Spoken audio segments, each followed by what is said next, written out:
Halo semuanya, perkenalkan nama saya Niputu Mega Triaswari, bisa dipanggil Mega. Saya dari program studi Teknologi Industri Pertanian Universitas Udayana. Nah, jadi di sini saya akan menjelaskan bagaimana potensi produk wine salak melalui analisis marketing mix, analisis STP, dan analisis SCP. Jadi, yang pertama, kita akan membahas kenapa saya memilih produk wine salak untuk dikembangkan lebih lanjut lagi. Oke, jadi kenapa saya memilih wine salak untuk dikembangkan, terutama di Bali khususnya, itu udah ada namanya Bali Wine yang mengembangkan wine salak. Itu merupakan wine inovasi terbaru karena bahan baku yang digunakan berbeda dari pembuatan wine biasanya. Biasanya wine itu terbuat dari anggur, tapi sekarang wine itu terbuat dari buah salak. Nah, kenapa dibuat dari buah salak? Itu menurut asumsi saya dan sepengetahuan saya, karena petani salak di Bali, khususnya di Karangasem itu menjual buah salaknya sangat murah kepada pengepul.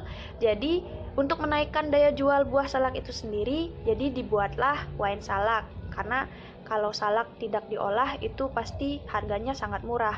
Nah, selain itu juga pariwisata di Bali itu sangat mendukung dengan banyaknya wisatawan yang meminati minuman wine itu sendiri. Apalagi jika wine itu dibuatkan inovasi baru.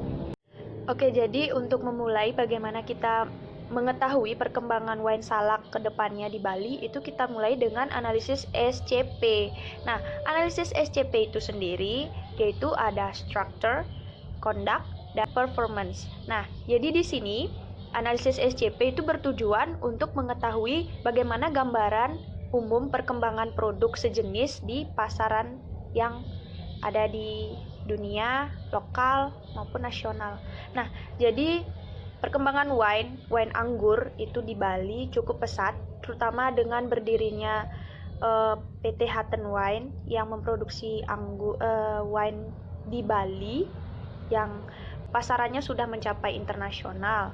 Nah, jadi belajar dari sana, pada tahun 2012 itu struktur pasar dari penjualan wine itu sendiri sudah mencapai 650 miliar rupiah. Nah, karena tingginya nilai struktur pasar pada tahun 2012 dan itu terus meningkat hingga tahun 2019, jadi produk wine anggur itu sendiri sudah memasuki pangsa pasar yang cukup tinggi, tapi saya nggak dapat datanya berapa, tapi kalau dilihat dari nilai struktur pasar yang 650 miliar itu, wine itu menempati pangsa pasar yang cukup tinggi, sehingga permintaan wine di Bali khususnya karena pariwisatanya yang ramai, jadi permintaan wine dari hotel, restoran, ataupun dari bar-bar yang ada di Bali itu cukup tinggi, sehingga struktur pasar dari produk wine ini sangat memungkinkan untuk mengembangkan wine salak itu agar dapat bersaing dengan produk wine anggur biasanya. Nah, lanjut kita ke conduct. Jadi conduct itu perilaku industri. Jadi perilaku industri dari produksi wine itu karena pangsa pasar yang ditempatinya cukup tinggi, jadi perilaku dari para produsen wine pasti akan mencantumkan bagaimana kualitas wine pada label kemasannya. Terus juga kemasannya yang mewah, dan semakin lama aging dari wine itu sendiri, maka harganya semakin mahal, sehingga peminat wine itu akan semakin tertarik dengan wine yang agingnya itu lama. Jadi untuk menempati pangsa pasar yang tinggi, para produsen wine itu berusaha berlomba-lomba untuk membuat wine dengan aging yang lama. Nah, setelah structure dan juga conduct, kita lanjut ke performance. Nah, di performance ini atau kinerja produksi wine itu seperti apa? Jadi kinerja dari produksi wine itu akan bergantung dengan structure dan juga conduct dari wine itu sendiri. Karena di structure wine menempati pangsa pasar yang cukup tinggi, dan juga di conduct itu bervariasi juga dari produsen wine.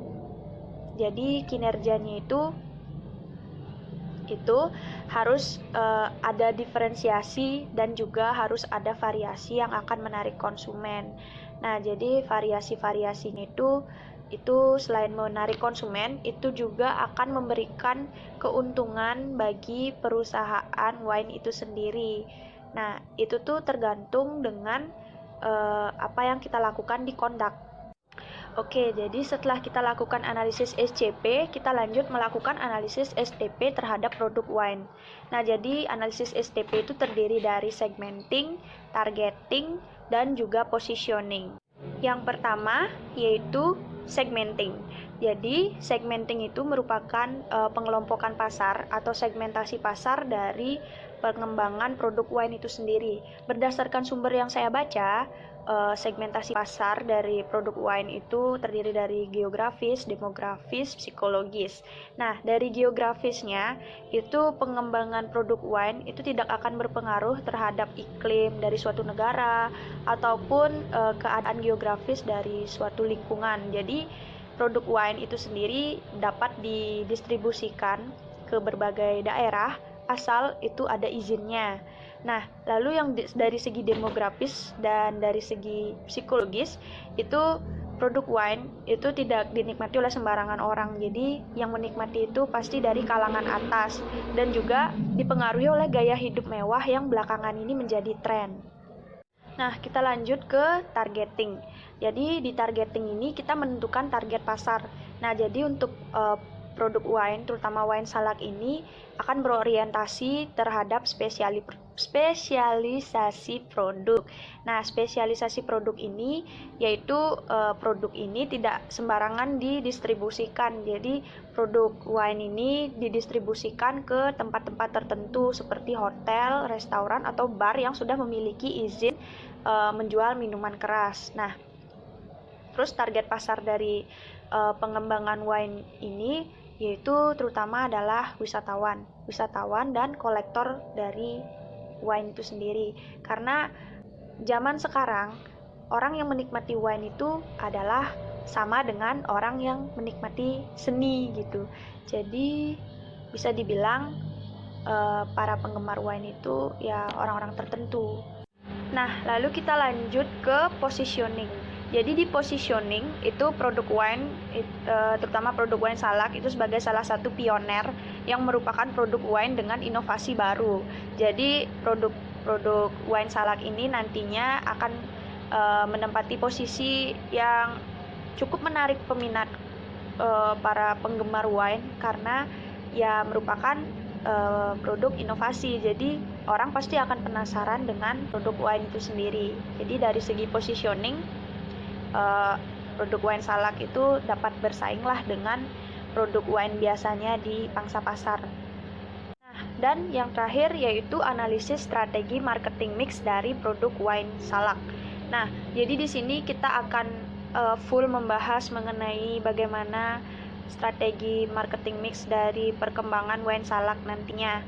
Yang pertama itu ada produk, lalu yang kedua ada price, yang ketiga ada place, dan yang keempat ada promotion. Baik, langsung saja kita bahas yang pertama yaitu produk. Nah, jadi wine salak ini merupakan salah satu produk inovasi seperti yang telah dijelaskan sebelumnya. Produk wine salak ini diproduksi oleh PT Bali Wine yang ada di Denpasar. Nah, produk wine salak ini merupakan produk yang satu-satunya menggunakan bahan dasar salak karangasem. Jadi di sini kenapa ditekankan menggunakan salak karangasem? Karena ketika pembuatan wine menggunakan salak jenis lain selain karangasem itu rasanya tidak pas. Jadi yang pas itu menggunakan salak karangasem. Nah, kadar alkohol yang terkandung dalam wine salak ini berkisar 12%. Nah, untuk pengembangan izin sendiri di Bali sudah diberikan izin untuk pengembangan distribusi dari wine salak itu sendiri. Nah, setelah produk, kita akan lanjut ke price. Jadi, pricing yang diberikan untuk wine salak ini berkisar 200 ribuan. Nah, kenapa seperti itu? Kenapa diberikan price yang terjangkau ketika harga wine asli itu mencapai 500 ribu ke atas? Nah, di sini tujuannya adalah untuk meyakinkan konsumen karena ini merupakan produk baru dan produk inovasi, jadi konsumen pasti akan cukup ragu-ragu dalam membelinya atau mencicipinya. Nah, ketika diberikan pricing yang lebih terjangkau, maka konsumen pasti akan berani untuk membeli dan mencoba dari wine salak ini sendiri. Jadi nanti wine salak ini pasti akan ketika ada konsumen yang menyukainya, jadi wine salak ini lumayan akan melejit gitu. Nah, lalu kita lanjut ke place. Jadi place itu di mana sih kita dapat menemukan wine salak ini? Jadi wine salak ini sudah mulai tersebar di Bali, terutama di store-store, restoran atau bar yang telah memiliki izin untuk menjual minuman keras. Nah, dan juga wine salak ini sudah didistribusikan ke luar kota seperti Jakarta, Bandung, Surabaya, dan kota-kota besar lainnya yang ada di Indonesia. Nah, setelah place, kita lanjut ke promotion. Jadi, promosi dari wine salak ini tuh akan memanfaatkan teknologi sosial media. Karena kekuatan sosial media zaman sekarang itu benar-benar akan membuat kita seperti istilahnya itu teracuni gitu. Jadi, lewat sosial media kita dapat mempromosikan wine salak dan dengan promosi seperti itu, wine salak akan dapat merambah ke pangsa pasar, terutama pangsa pasar dunia. Nah, jadi kesimpulannya dengan tiga analisis tadi, yaitu SCP, STP, dan marketing mix, dapat disimpulkan bahwa wine salak apabila dikembangkan lebih lanjut ke luar negeri gitu. Nah, jadi di sini untuk meningkatkan perkembangan wine salak, kita dapat melakukan promosi, terutama kita sebagai anak muda Bali, kita mempromosikan produk kita sendiri. Jadi agar lebih dikenal oleh dunia, agar lebih dikenal juga oleh wisatawan-wisatawan, baik wisatawan domestik maupun wisatawan asing. Jadi seperti itu penjelasan dari saya. Sekian, terima kasih.